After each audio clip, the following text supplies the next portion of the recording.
So, update natin guys. Si Bor, nandito na si Bor. Nilipat ko sa malaking cage kasi nahihirapan ako dun sa maliit magpakain. Ayun siya guys. Magpapakain na ako. Yan, ito tayo na. Hit na tayo. Bor, nandito.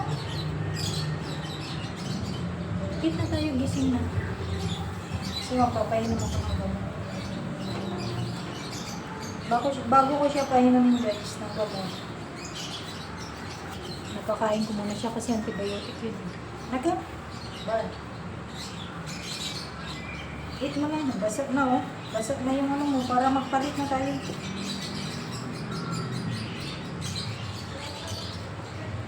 Sabay yung pagkain mo. Yung pagkain mo guys. Eat na gong. Dali na gong.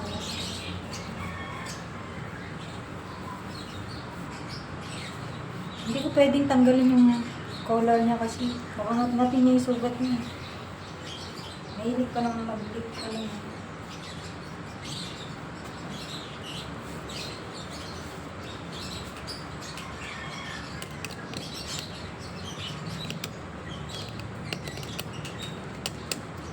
Ano ka? Eh?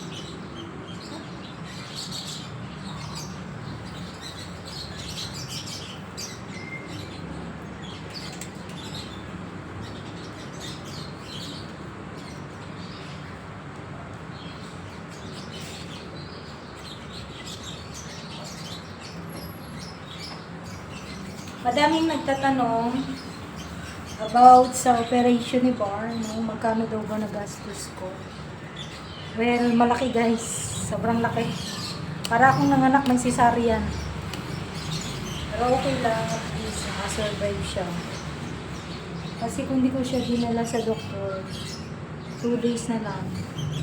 2 days na lang daw, wala na si Bar. Kasi nalalaso na siya ng yung blood niya, nalaso na dahil yung ihi niya hindi nakakalabas. So, delikado pa rin guys. Kasi hinang-hina na rin siya lahat ng sinusubo ko sa kanya na sinusuka niya. Yun na pala yun, nagkaroon na ng poison sa blood niya, humalog niya. Tapos tumaas na yung creatinine niya kasi nga hindi siya nakakahihi. Akala ko madadala sa mga home remedy. Alam niyo kasi guys, home remedy muna ako kasi yan naman lagi kong ginagawa sa kanya. So nung nakita ko siya na hirap ng umihi, nirush ko na siya sa bed.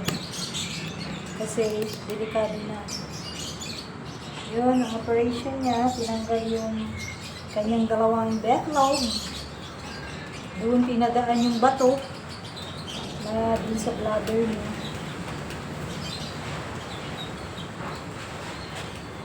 Sabi nila bakit daw ako gumastos ng malaki, aso lang yun. Well, hindi nyo kasi naiintindihan.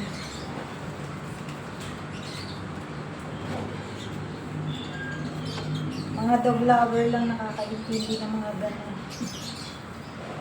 Diba, Por? Sabi nila, laki naman ang ginastos mo. Aso lang yun, sabi nila.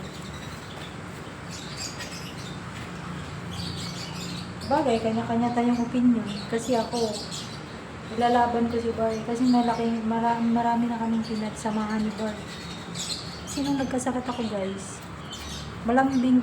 Although kinagat ako nito kinakagat ako may pagkasuplado to Pero kasi nung nagkasakit ako last 2 months ago, hindi niya ako iniwan sa tabi ko. Doon, umaakit sa kama ko, dalawa sila ng espresso. Hinahalik-halikan ako yung dinidilaan yung mukha ko. Nung may sakit ako, pilit akong pinapatayo. Tapos yung experience ko din dito kay Bar, yung matagal na panahon na yun, 3 years ago. Nadulas ako dito sa 3rd floor kasi yung sampayan namin, umulan ng malakas nun tumakbo ko para akyat sa taas. Tinanggal ko yung sinampay ko. Na-slide ako. Nung na-slide ako, syempre, ang tagal kong nakatayo, siguro mga 1 hour ako nakahiga. Hindi niya talaga ako iniwan. Talagang hinalik-halikan niya yung mukha ko kahit basang-basa na siya. Kulang na lang buhatin niya ako kung kaya niya lang akong buhatin that time. Tumayo na lang ako kasi naawa ako sa kanya kasi basang-basa na siya. Basang-basa na yung ano niya, hindi talaga siya umalis sa tabi ko. Pilit niya akong pinapatayo. Yun ang experience ko kay Bar. Kaya, hindi ko ito makakalimutan si Bar. Ilalaban ko to. Kahit mahal yung ano niya. Ayan na. Ay, basa na. Basa na ako gang sa iri.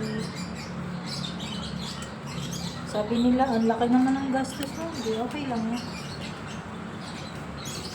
Sipin ko na lang natalo ako sa ano.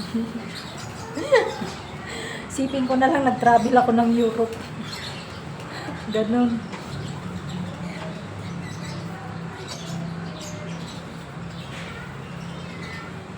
Bali yung check up pa siya. Wala ka lang. Pero ang mahal din pala ng ano niya yung blood test, yung X-ray, yun ang nakamahal. Tapos yung operation niya, yan ang napakamahal. Tapos yung gamot niya, ang mahal, ang dami. So kayo guys, pag ganun, pag magpapopera kayo ng aso na ganito, mag-ready na kayo ng 50K. 50,000 guys, mag-ready na kayo kasi hindi pala biro yung ganito. Para kang nanganak ng cesarean. Ganun yung presyo na. So, kailangan mo magpalakas ba? Kailangan mo mag-eat kasi mag-inom na tayo ng vitamins.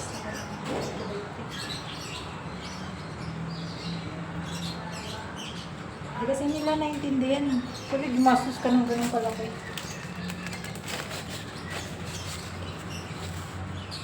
Wala eh. Ganun talaga guys. This is right. Ano ang gawin?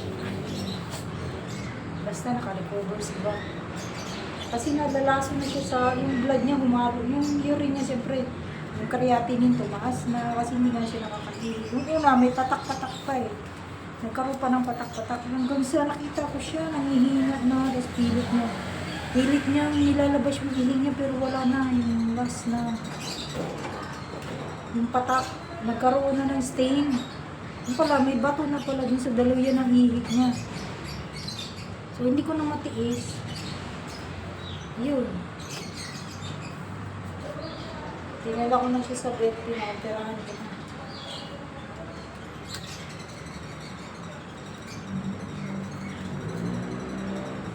Hirap pa naman ang buhay ngayon, Bar. Dami tayong ginagastusan. Pero okay lang yung Bar na, nakarecover na si Bar. At least nabuhay siya. Kasi sabi, pag hindi pa yun na-opera na, malalaso na siya ng ihik niya eh. Hindi na nakakalabas eh. Masali na sa blood niya.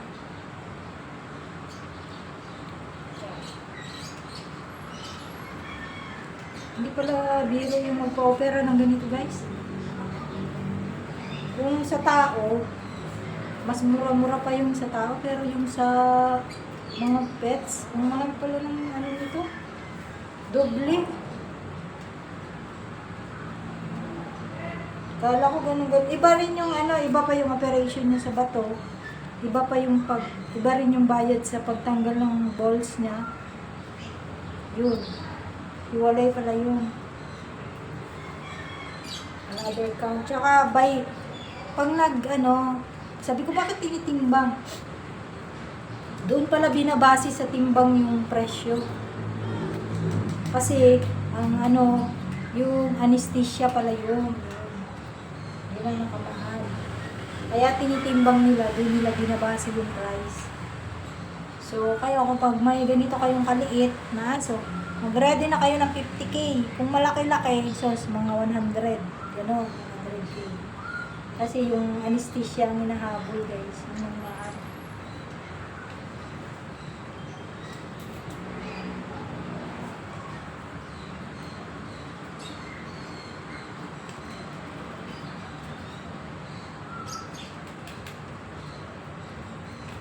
actually guys, may emergency fund talaga ako ng gaan. Just in case may emergency na.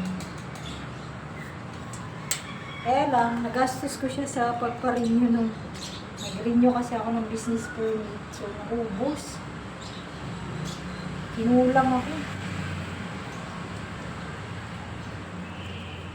Yan, Hit na siya. Very good. Aba, nagtayo ng baby ko. Aba, very good naman ang love-love mo. Ganyan na.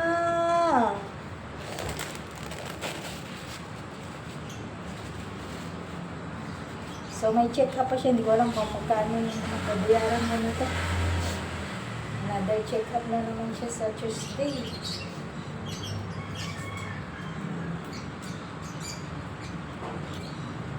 Hindi biro yung ganito, guys. Yung iba, siguro, kaya nang mamatay siguro yung aso nila. Hindi nila alam yung sakit. Kaya, ganun. Pinapabayaan na lang matsugi. Buti na lang maagapan ko si Born. Kasi nag-home remedy talaga ako, guys. Kasi simula nung maliit pa to. Nag-home remedy na siya. Yan, nakatayo na siya. Very good. Naman.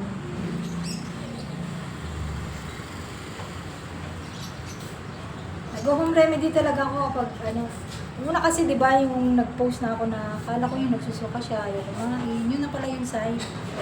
Tapos, di gumaling na siya. Nag-post na ako nung gumaling na siya. Kala ko talagang gumaling na siya.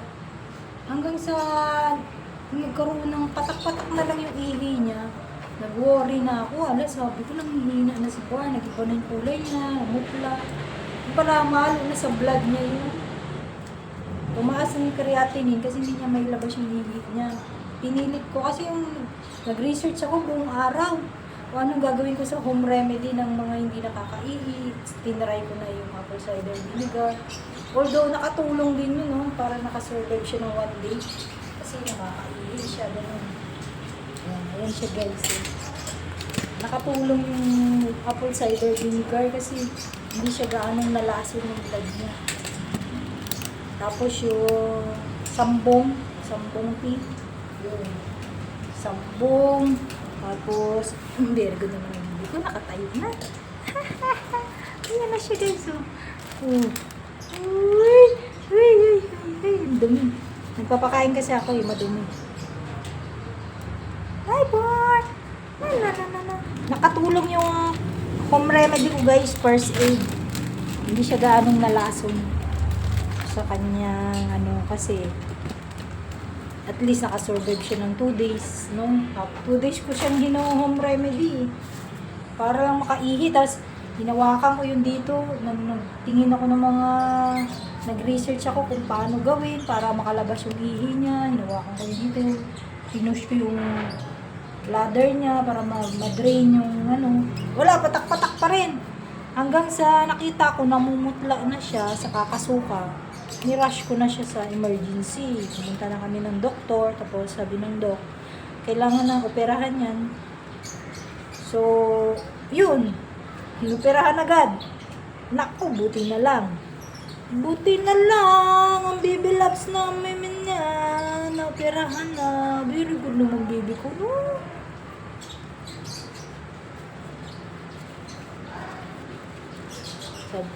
Hindi mga nakakaintindi dyan, sabi, bakit kagagastos ng ganyang kalaki? Aso lang yan, ganun. Sabi ganun sa akin. Hindi kasi nila naintindihan, no? No? Hindi kasi nila naintindihan, Barna. Kahit aso to, para rin kasi itong bata, eh.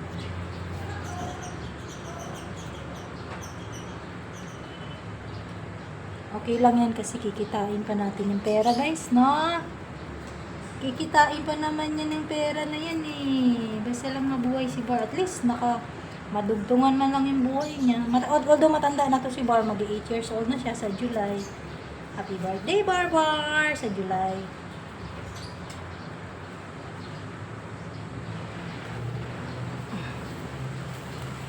At least, naka-recover siya. Kasi wala na to, guys. Na siya yung nirush ko sa ospital, yung mihiga na siya, tapos maputla na, gano'n. So, okay, sabi ng doc, operahan na natin yan. Sabi ko, sige doc, go mo na yan. Ang lakas ng loob, kahit walang pera, eh. Hindi ko alam kung magkano babayaran ko nun. Sa lang sinabi ko, go mo na yan, doc. Nagulat ako sa babayarin ko, eh. Pero merong ano yung stone niya, may ano pa, may natira pang stone. Tutunawin na lang daw yun sa ano. Dun sa kidney niya may stone pa. Sabi ko naman kay Doc, ay di, babara din ulit yan sa daluyan ng ihi niya. Tutunawin na lang daw ng gamot, sabi. Kaya yun. Kaya lang, nagulo kasi ng utak ko nung gabi na yun eh. Nung inutirahan si Bar, hindi ko na masyadong naintindihan yung explanation ni Doktor. Ang iniisip ko kasi yung babayaran ko eh. Kaya yun ang nasa isip ko. Ay, Ginoo. Kaya hindi ko naintindihan eh. Hindi ko naintindihan yung pinagsasabi ni Doc eh. Iniisip ko yung babayaran ko eh.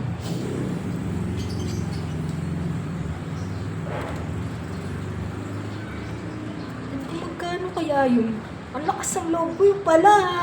Kulang palang pera ni Mama Benya. Pero okay lang yun. Ano.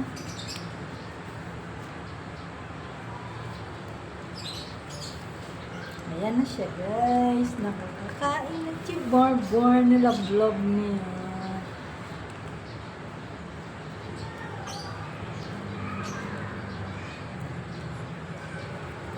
Struggle is real. Pag ganito guys, pag magpapa-opera kayo about dun sa mga stone dyan, sa gallstone, o ano, mag-ready na kayo ng 50 mil. Yan ang mga presyuhan guys.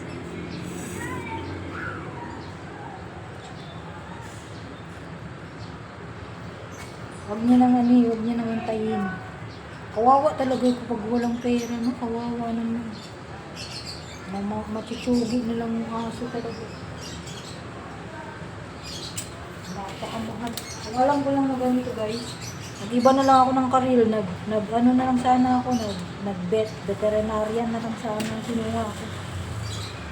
Para yung mga walang pangbayad sa vet, ako na lang. Libre na lang yung mga walang pangbayad. Nagang na, para libre na. Kasi kawawa talaga yung mga asong ganito guys, oh. Iihi pala siya, kaya pala. Sige na, ayan na. Mga patak, mahirapan siya eh. Buhay pa kasi yung tahig niya. Sige na, ihi na.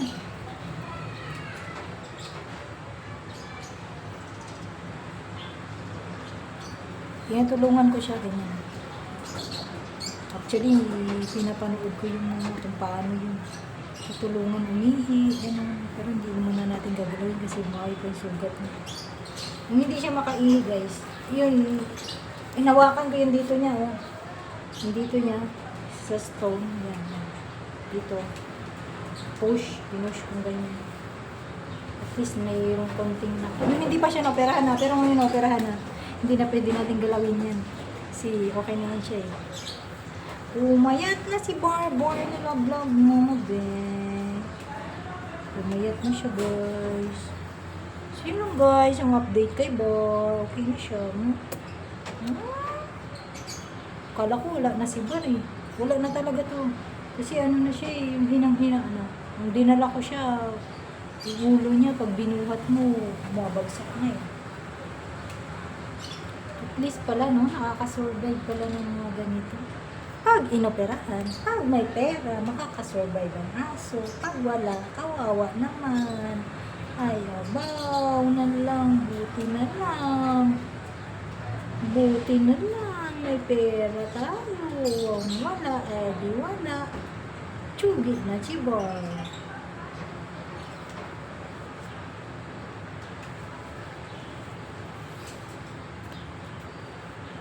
Ang hirap din kasi guys, alam mo, mas masakit pa mawalan ng aso kaysa mawalan ka ng boyfriend. Ang boyfriend napapalitan eh. Ang aso ko na to, hindi ko na to mapapalitan. Kahit suplado to, mahal ko to eh.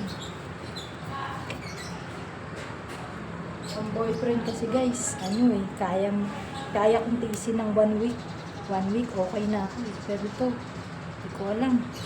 Pero matatanggap ko din. Kaso, iba pa rin kasi yung pinagsamahan namin ni Bar. Love ko kasi yan eh, no? Love ko kasi si Bar.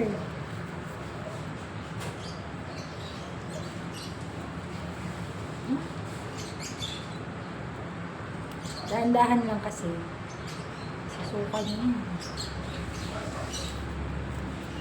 Double pala ang purpose ng ganito eh. Pangsalo ng pagkain. Para hindi magkalat. May tissue naman sa loob yun. Ang harang din sa loob. Yan. Nalinisin ko yun. After naman. Kasi bago ko siya painumin ng gamot, pinapakain mo. Ay, wow! Ang laglag mo naman. Ano? Hindi ah.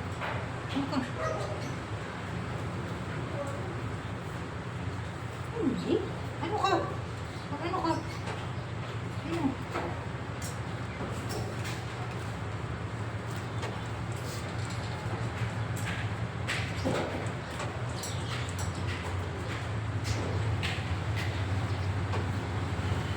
Ano?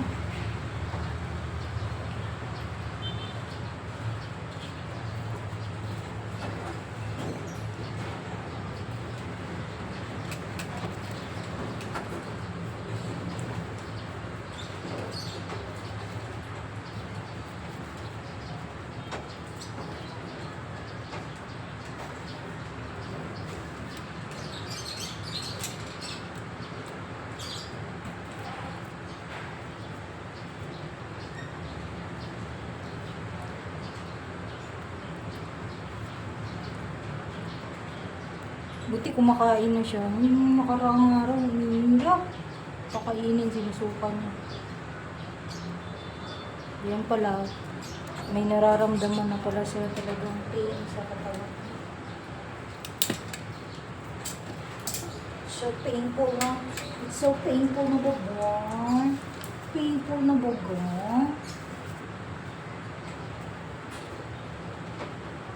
Ano ka? Nahihi ka? Ano? Dito ikaw mag-iiog. Diyan ko lang pad dyan.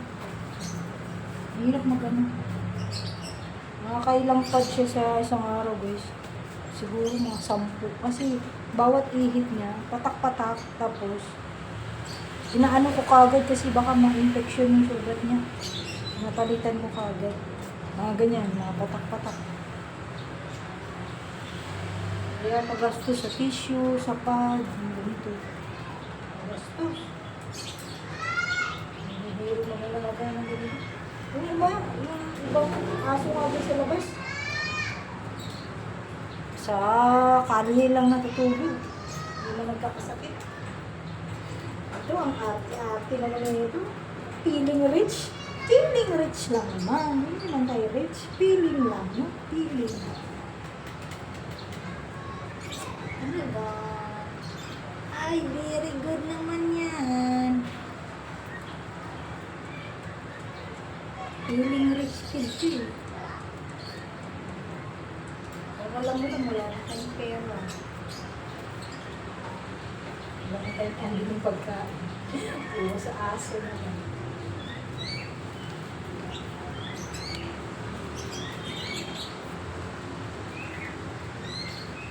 Mahal ang gamot niya guys. May 800, may 650, may 700. Tapos yung tableta, tag 75 ang isa for 14 days. Sa isa, 85 for 28 days. Grabe! Ang boy mo. Siguro ang isang araw niya, consume niya is sa isang araw, naka 1,000 siya sa gamot. Sa pagkain, kasi ang pagkain niya guys is yung RCSO, Royal Canin Veterinary SO. Mahal isa nun.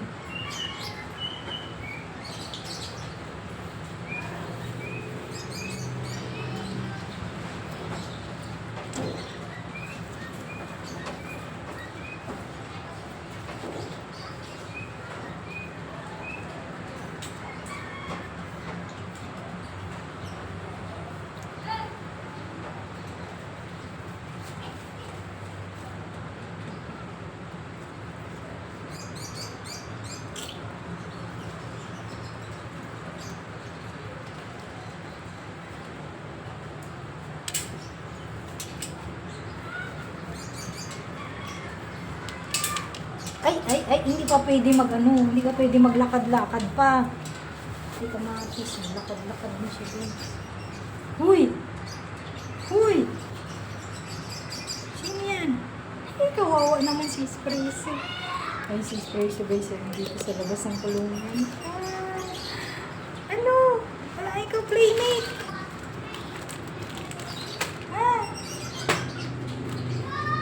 Talagang ibang klase yung yung feeling sa mga aso. Ayun yung isa, tingnan nyo guys, yung isa. Talagang binabantayan niya si Bar. Oo, naman, Yan siya, binabantayan niya si Bar. Sabi ko, bantayan mo muna doon, Espresso, si Bar. Balit na si Espresso lang. Yan siya, Yan siya, Pag umaalis ako, pag may binibili ako sa labaan, sabi ko, bantayan mo muna. Binabantayan niya din. Very good. Parang talaga sila, parang tao din. Sabi ko, bantayan, Espresso. O yan. Bantayan mo muna si Bar. Babantayan niya din. Hindi niya talaga inaalisan. Ganun siya. Baklas itong asan to. Mag-usap na kayong dalawa. Naka-recover na si Bar. Naka-recover na si Bar. Love, love, love. Bar. Naka-recover na si Bar. Mag-inom na siya ng gamot. So, yun lang guys. Ang update kay Bar. Bye-bye.